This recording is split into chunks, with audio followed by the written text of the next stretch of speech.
kita di pos pendakian Woto Wali. Pos pertama. Pos pendakian Pos Woto Wali. pendakian. Daftar ya, simaksi. Bayar nggak? Bayar. Daftar. Ya, 15.000. 15.000. Ya. Kita catat ID kita dan kita juga mencatat KTP maksudnya. Ya, KTP. Kita Boleh nggak juga- pakai SIM? Boleh. Namanya identitas boleh. Ya, setelah itu kita akan diberi simaksi ya, surat berikut nomor yang bisa dihubungi. Mas urgensi. Ya, urgensi. Nah ini yang pada saat itu menjadi tanda tanya pertama saya ya di pendakian Merapi. Saya belum pernah sekian kali pendakian, sekian banyak gunung, setelah lapor simaksi diingatkan. Nah ini lumayan Diingatkan oleh petugas. Pak, Bapak mau turun hari ini? Ya, saya cuma tektok, dia bilang. Dia bilang nanti kalau lewat kita akan cari. Saya belum pernah. Setelah setiap pendakian, atau lewat. Oh. kalau lewat maksudnya dari hari ini akan dicari langsung. kita akan cari katanya. Oh, berarti sudah tahu. Nah itu maksud ada saya. sesuatu. Makanya itu Ya. belum pernah saya selama pendakian Langsung daftar diingatkan simaksi diingatkan seperti itu belum pernah. Entah ini suatu pertanda Ya. atau ini bagian dari tugas dia yang lebih teliti, saya nggak tahu. Cuman Cuman baru kali ini. sempat ngederdek gitu. Padahal itu udah lebih dari berapa gunung? Ada 20 30. Ya sekian lah. Nah, sekian itu baru ini katanya. Ya. Bahkan yang Luar 4.000 biasa. pun nggak pernah diingatkan seperti itu. Yang 4.000 pun. Iya. Ini yang 3.000 ya? 3.000 Hampir kurang. 3.000. Hampir. Saya sempat Berarti, ya. terdiam, cuman saya merasa berpositif thinking aja. Bah, itu bagian tugas dia. Ini bagian dari tugas dia. Oke, itu setelah mengucapkan terima kasih, berdoa, dan tentu saja selfie. Itu Nah, hal yang tidak boleh ditinggalkan. Ya. Selfie. Bukti bahwa udah mau naik gitu. Jadi saya lihat Merapi waktu itu ya sedikit tertutup kabut. Saya bilang Bismillah, saya akan kesana. Mulailah saya belajar dengan ritme yang teratur. Itu kebiasaan saya. Kalau solo hiking saya Ritmenya diatur. ritmenya ya. Nggak terlalu cepet, Ya. nggak terlalu pelan juga gitu. Ya. Mulai dari pemandangan kebun-kebun Selfie juga. sekitar enggak. Saya enggak bikin video kebetulan, jadi saya lihat kebun warga, terus betung ya, kebun betung, bambu ya kalau di sini. Betung tuh bambu? Betung tuh bambu. Terus ada sumber air, jembatan betung. Kita sampai di Pesanggerahan. Nah itu katanya dulu itu Pesanggerahan Bung Hatta. Memang ada sisa ini bangunan tembok. Dulu Bung Hatta di situ. Iya, kalau dia sedang mencari inspirasi atau menenangkan Lagi diri. menenangkan diri. Iya. Karena kalau dari kediaman beliau di Bukit Tinggi sampai Pesanggerahan itu kalau hitungan kilometer mungkin sekitar 20-30 km. Bung Hatta tuh orang sana. Orang sana Bukit Tinggi. Oh. Memang, jadi proklamator kedua kita itu memang dari kampung saya. Di Pesanggerahan itu saya ketemu 2 orang dari Pasaman. Jadi pendaki muda-muda di kisaran 19-20 tahun Yang mau naik juga. yang mau mendaki juga. Berapa Nah, orang? 2 orang 2 orang. dari daerah Pasaman. Cewek dan cowok. Tidak, dua-duanya laki-laki. Laki-laki. Yang menjadi perhatian saya, dia membawa begitu banyak air. Masing-masing satu dirijen berisi 5 liter. Waduh.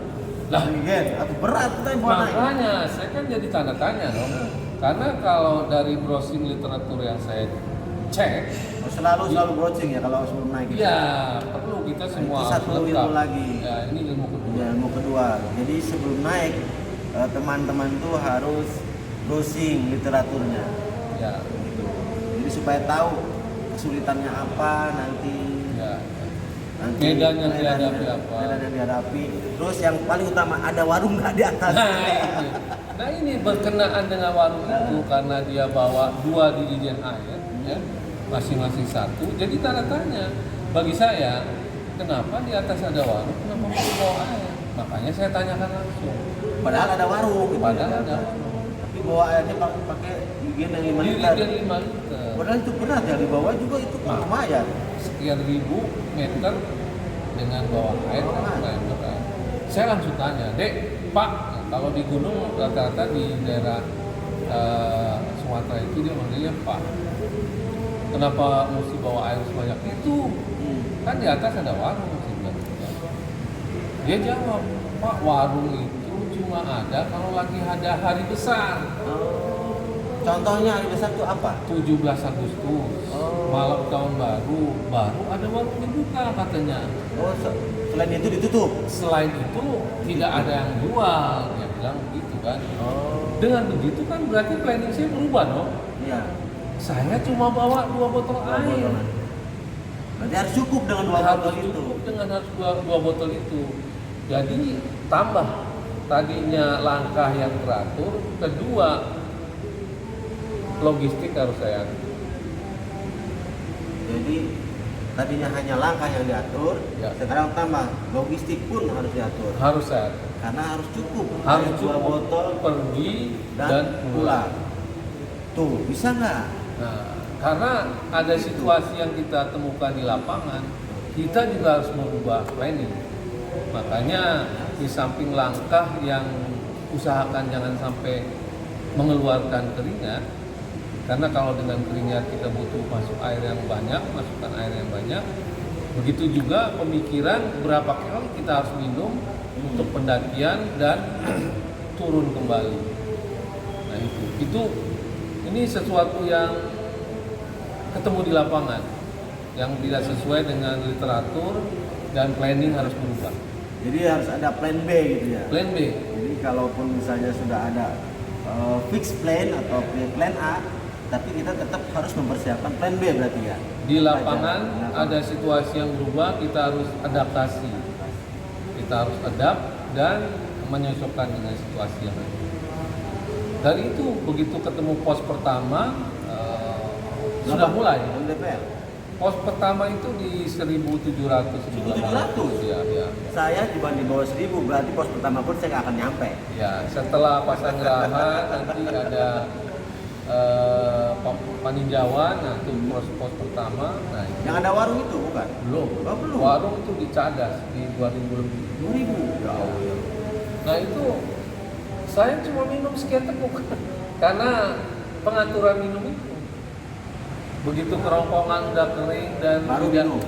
enggak, kerongkongan napas sudah rata baru kita minum. Jadi kebutuhan itu benar-benar buat membasahi tenggorokan, bukan ditambah menghilangkan dahaga. lelah dan dahaga. Jadi cuma ngebasahin tenggorokan Iya. doang. Ya, Itulah ampun. yang terjadi. Itu luar biasa itu. Tapi sekali lagi saya terutama pada saat itu, saya ini Merapi, gunung di kampung saya harus naik. Nah itu emosi yang bisa positif bisa Yang negatif. bikin semangat lah ya. Semangat oke, tapi kadang-kadang menghilangkan perhitungan kan, nah itu yang Semangat bahaya. pun harus dikontrol. Dikontrol. Nah ini yang dalam pendakian kadang-kadang emosi itu bagus, kadang-kadang emosi itu juga bagai bumerang yang balik menimpa kita. Jadi saya berlanjut dengan tangga yang konstan. Jadi 2 anak muda tadi yang menyusul saya bilang mari Pak, akhirnya tersusul kembali. Tersusul. Karena Iya. dia bawa dua dirijen air, sedangkan saya konstan. Jadi dia cepet capek itu. Iya. Dia harus banyak istirahat. Nah itu saya lanjut dan pendakian Merapi adalah gunung yang lumayan rapat ya hutannya, jadi Belukar Pak maksudnya. belukar. Kita lebih banyak menapaki akar ketimbang batu dan tanah sampai ke cadas. Ya cadas itu batas vegetasi yang nanti akan Berarti bisa licin juga ya? makanya itu sepatu berperan penting. Jadi ketika pendakian usahakan tangan kita bebas. Jadi tongkat jangan dibawa dulu karena kita Jadi perlu buat menggapai, menggapai ya, apa aja. menapak dan menggapai. Jadi dengan menggapai kita menghemat tenaga kaki dan juga membuat dorongan lebih bagus. Momentum untuk stabil itu bagus. Jadi jangan terganggu dengan tongkat. Menurut saya ini pendakian Merapi. Itu ilmu yang berikutnya keberapa tadi? Ketiga. Ketiga. Ya. Jadi kita lihat medan, bawa tongkat oke, cuman ketika medannya sudah pasti akar, lutut ketemu dada, lebih baik tongkat disimpan dan kita gunakan tangan. Itu lebih membantu pergerakan, jadi tidak menghalangi. Nah, itu salah satu yang terlihat ketika mendaki Gunung Merapi. Saya terus mendaki dengan kecepatan konstan. Pokoknya diaturlah tetap Ya, sambil melihat waktu. Karena diperkirakan sampai Cadas itu menurut literatur pendakian normal berapa jam? 5 jam. 5 jam. 5 jam. Wow. Jadi saya Itu sampai puncak. bukan sampai di Cadas. Sampai Cadas Ya. itu pos 1. Bukan. Oh, Batas vegetasi. batas Nah, vegetasi. biasanya Yang ada warung. Yang ada warung. Oh, Jadi yang ada warung. pendakian itu perhitungan jamnya biasanya jarang yang per pos. Jadi dari pendaftaran sampai ke tempat area camping ya. Dalam hal ini Cadas. Itu rata-rata 4-5 jam. 4-5 Makanya jam. saya kan belum pernah naik, jadi patokan saya jam aja. Ini jam berapa? Saya udah kira-kira nyampe belum. Saya berharap sekali bisa sampai Cadas dalam waktu yang 4-5 jam lah. ya dikurang dari itu Kurang berarti. dari itu, Bang. Karena kan saya nggak bawa peralatan kan, dan saya harus kembali. Yang nggak bisa camping, nggak bisa tidur itu kan. Karena emang tujuannya juga tektok. Ya. Ditambah lagi karena tadi minum harus terbatas, Terbatas. karena belum Ini kalau minum nggak ada air. nggak ada air. Dan kalau udah habis sebelum turun, repot lagi. Repot lagi. Jadi saya berharap sekali dengan setiap kali melihat jam tangan bahwa saya bisa mencapai Cadas dalam waktu di bawah target yang disebutkan literatur. 4 atau 5 jam itu Ya. harusnya di bawah gitu ya. Ya. Jadi jam saya naik jam 7, 7 pagi berarti kalau harus tidak jam 3 jam atau jam 10. jam 10. Tapi jam 11. 10 belum sampai Cadas. Jam 11 kurang sedikit saya sampai. Berarti benar 4 jam. Ya, jam 11 kurang sedikit saya sampai Cadas dan alhamdulillahnya Warung ada ada warung dan buka. dan buka. Dan yang katanya hanya hari besar ternyata buka. Ternyata dia buka. Ya, Nah, itu rezeki berarti. ya, jadi ada 2 orang penjaga di sana. Saya tanyakan memang seharusnya tutup Pak ini. Dia bilang karena mendekati bulan puasa, ya Dia tiap hari buka. buka. Dia merasa pasti banyak orang yang Mau naik. mau naik, nanti kan puasa nggak mau naik. Iya. Gila. Jadi libur sebulan. Jadi yang warung itu pas mau bulan puasa ini, jadi dia tiap hari Dia bukanya. tiap hari, terutama Sabtu Minggu. Saya bilang Mbak, bawa barangnya kapan? Jadi dia Kamis turun, Jumat pagi naik. Sorry, Kamis turun, setelah sholat Jumat belanja dia naik. Oh. Jadi Saya- Kamis sore turun. Ya. Saya Sabtu berarti dia nggak ada kan? Iya. Alhamdulillah. Jadi saya langsung nama minum. Jadi langsung kena dahaga. Ya, saya Jadi bukan pesen bahasa teh. tenggorokan lagi. Saya pesen teh, saya buka roti saya makan. Seru sih, seru. Ya, ya. Itulah Istirahat di situ berapa lama? di Cadas kurang lebih 10 sampai 15 menit. Sebentar amat. Karena ya itu berinteraksi ditambah cerita penunggu warung. Dia bilang dari semalam badai. Oh, badai apa? Merapi itu kalau bulan-bulan harusnya April udah berakhir. Anginnya kencang berarti ya? Ya, badai itu angin tambah Kabut. tambah air. Sama air. Sampai ditekankan sama dia, sebagian yang tenda itu yang nenda malah tidur ke tempat dia, ke warung dia. Oh, di situ ada yang lagi nenda juga. Oke, juga ada. Iya, ada juga. beberapa tenda. Jadi emang Cadas yang ada warung itu tempat camping juga ya? Iya, itu area camping sebelum pendakian. Ya, sebelum, karena itu terakhir ada tumbuhan. Setelah itu batu sampai ke puncak. Makanya daerahnya disebut Cadas. Dibilang bahkan sebagian karena kedinginan dan nggak tahan Warung. angin, dia pada tidur di bawah kan. Oh begitu Pak, ya Bapak mau di mana? Saya mau naik Pak, mau tektok. Oh ya mungkin kemungkinan akan kena badai katanya. Oh iya Pak, cuman saya memang itu emosi lagi kan. Karena ini kampung saya Kampung saya ini Merapi, Merapi. sampai puncak dan harus tektok dan karena harus nggak ada tektok. Nggak ada esok, nggak ada tenda, nggak ada peralatan. Ya nggak bawa. Akhirnya saya bilang Pak, saya minum teh 2 ya karena nambah. 2 gelas langsung. 2 gelas. Dan tidak manis sih. Tawar. Tawar. Apa penunggu warungnya ada yang manis? Enggak. Bapak-bapak dulu. Oh, bapak-bapak. Saya bilang nanti sekembalinya saya akan minta dibuatkan nasi sama telur dadar. Saya akan naik dulu. Oh iya Pak, hati-hati. Saya nanya Pak, naik ke arah mana?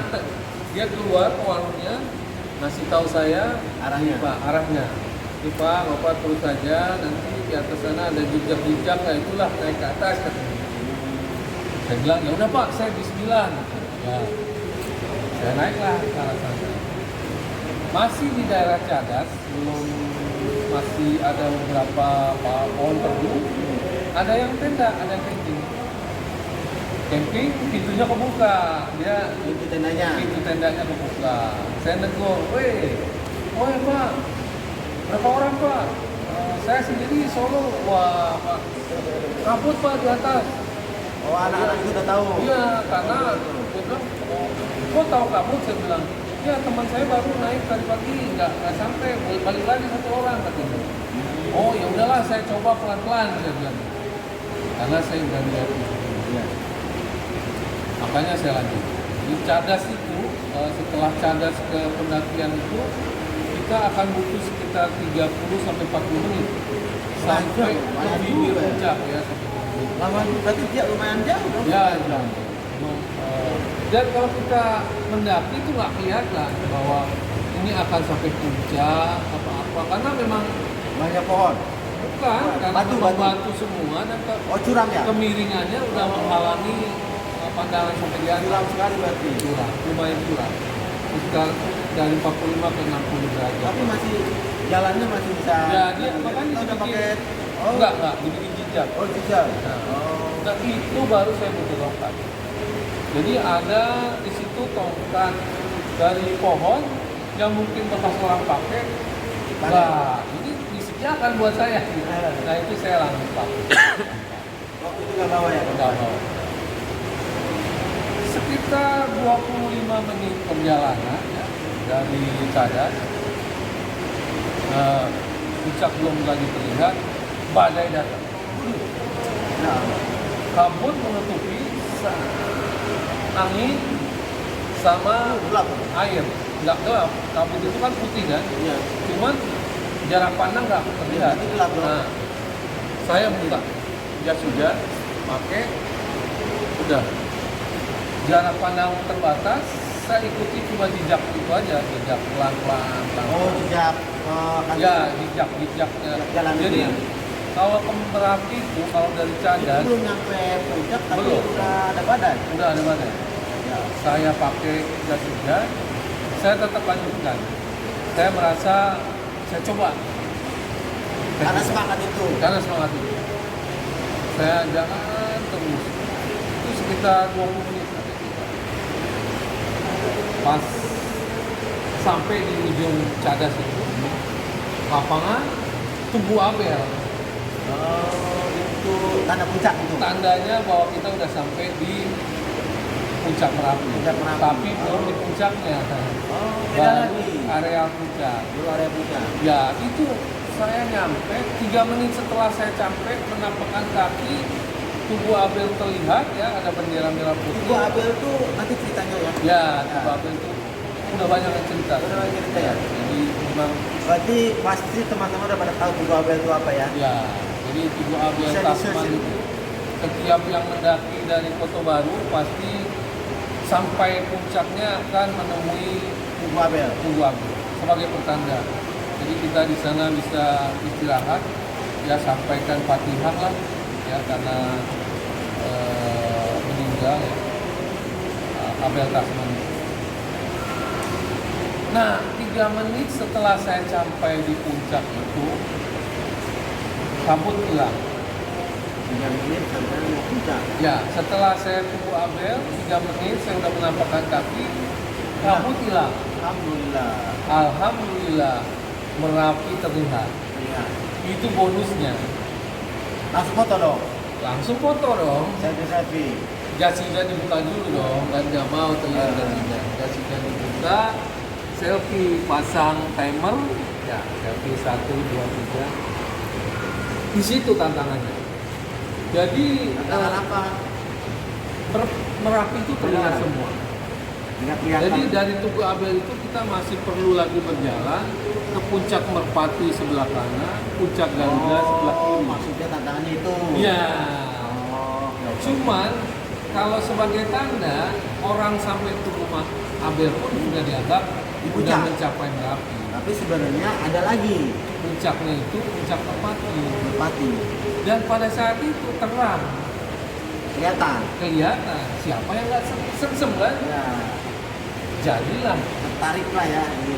hilang semua pertimbangan bahwa di situ tidak ada orang, tidak ada pendakian selain saya. Itu udah sekitar jam 12-an tengah hari. 12 hari. Aduh. Karena kan tadi 11:04 kan, Iya. butuh waktu sekitar 30-40 menit. Nah, itu udah jam 12-an. Tinggal bagaimana keputusannya? Berlanjut atau kembali turun? Akhirnya lanjut. Akhirnya karena terbuka, semua terlihat berlanjut. Jas hujan di gunung, seret. Lanjut ke puncak Merpati, ke kanan. Jalan, sebelah kanan mulai terlihat ada area kemah, lapangan sebutnya. Ada area terbuka, seluas 8 bola. Itu biasa suka ada yang camping dari situ kelihatan. Biasanya kalau tidak ada badai di situ Ini. banyak itu. Karena kan lapangan. Karena lapangan. Jadi walaupun itu area terbuka, tapi kalau di musim 17 Agustus itu dari area itu. Oh. Jadi lanjut, masih terlihat tuh jalur Merangkal ke puncak Merpati itu bisa terlihat. Jadi ada bekas tapak lalua Jalan setapak lah ya. jalan ya yang setapak. memang beda dengan kontur batu-batu lain kan. Sering dilewati. Ya, sampailah di puncak langsung berubah cuaca. Ini terlihat kembali akan datang saja. Saya Itu benar dalam berapa menit doang ya? ya hitungan menit. Saya kembali turun, belum sampai lapangan yang saya tadi lalui datang itu. Badai itu. Air kepekatan uap ya, jarak pandang terbatas. Saya mengambil tindakan yang lumayan cepat. Jadi kalau kita turun dari arah puncak Merpati itu, sebelah kanan itu ada alat pemantau gunung. Alat pemantau gunung berupa seismograf ya. Nah itu memang harus mendaki ke situ. Cuman itu satu-satunya Adanya di atas. adanya di atas, agak tinggi, mungkin sekitar 10 meter kita keluar sebenarnya. 10 sampai 12 meter dari yang kita lalui.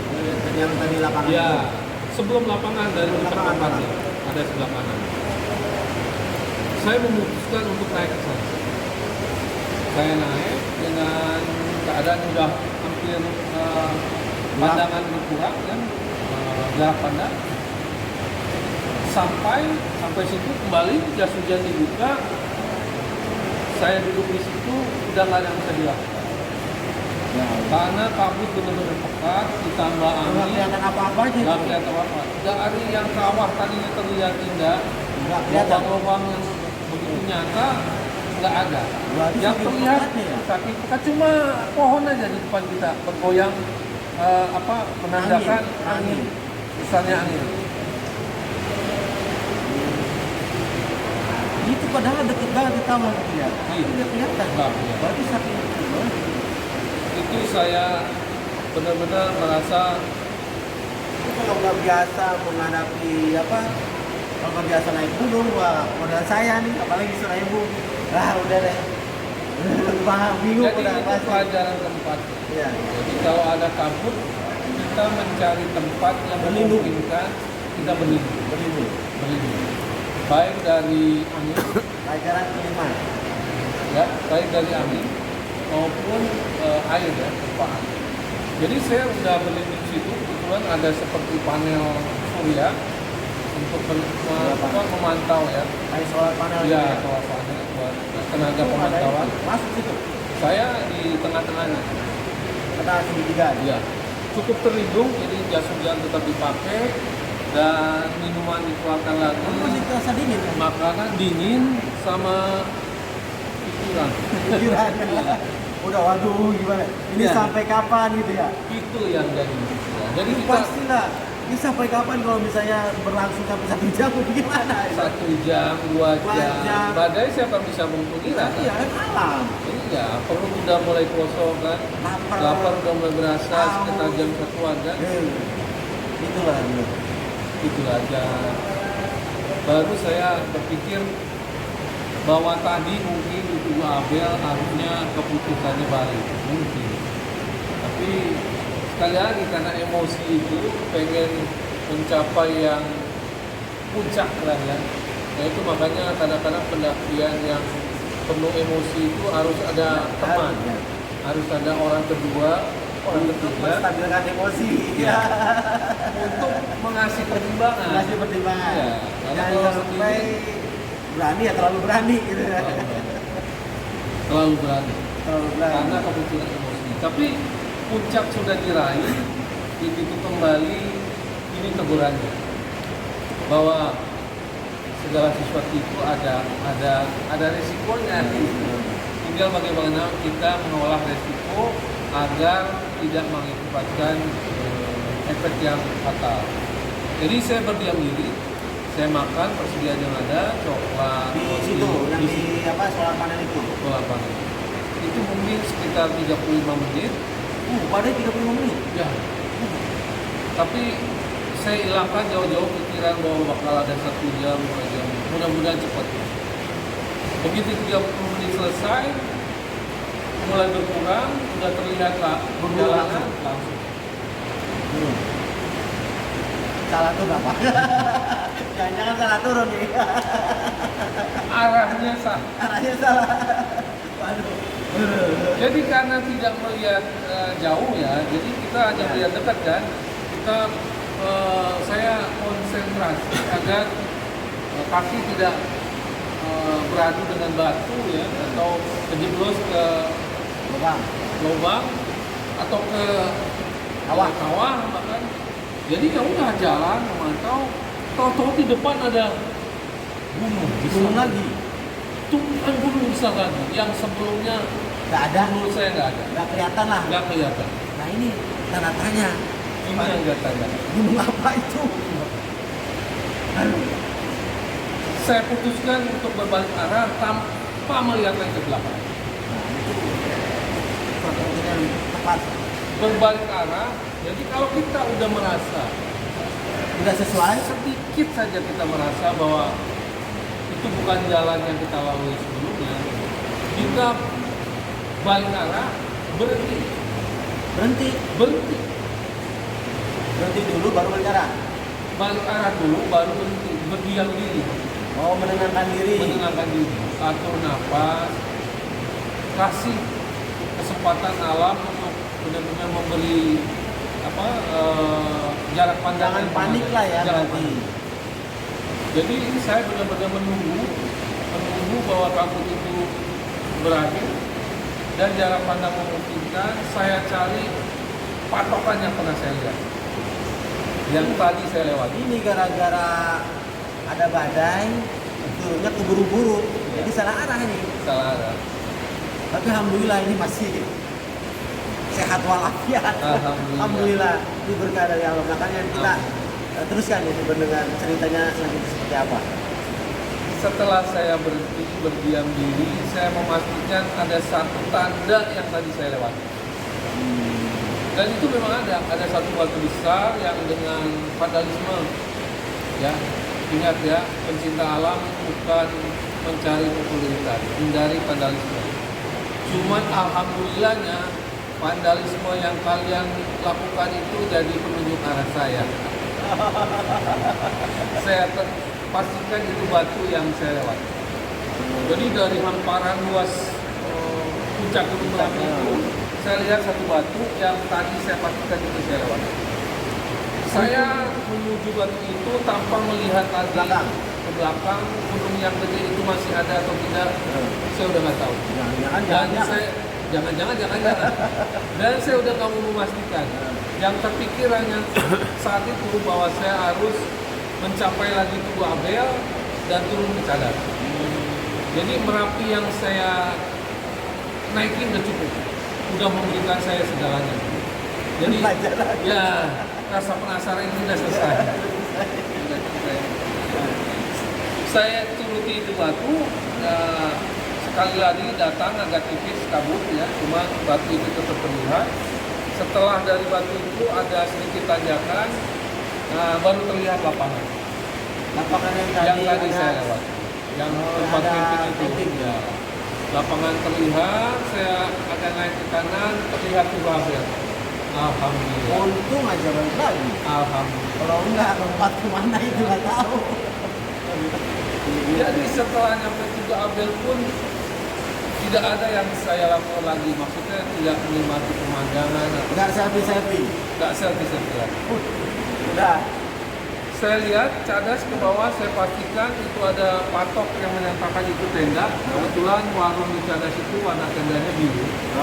Ya, bukan nurutin lagunya di Ratna Sari. Kirain, tenda biru. Saya bilang saya mau ke situ, Bismillah. Saya turun. Memang waktu turun lebih cepat daripada waktu enggak. Saya turun. Sampai warung? Belum. Ini pelajaran berikutnya.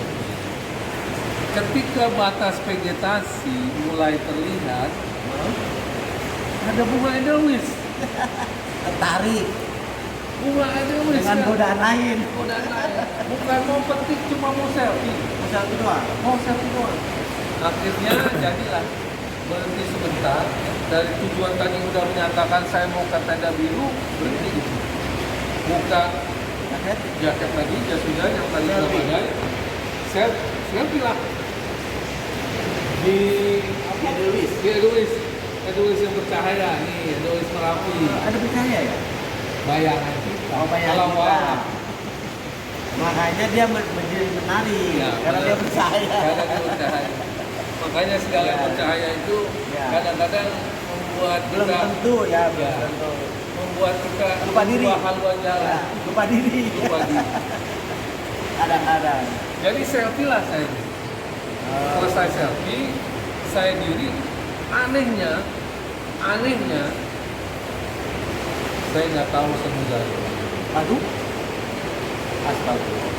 Jadi tadi yang begitu lurus dan gampang, udah jelas kelihatan tenda.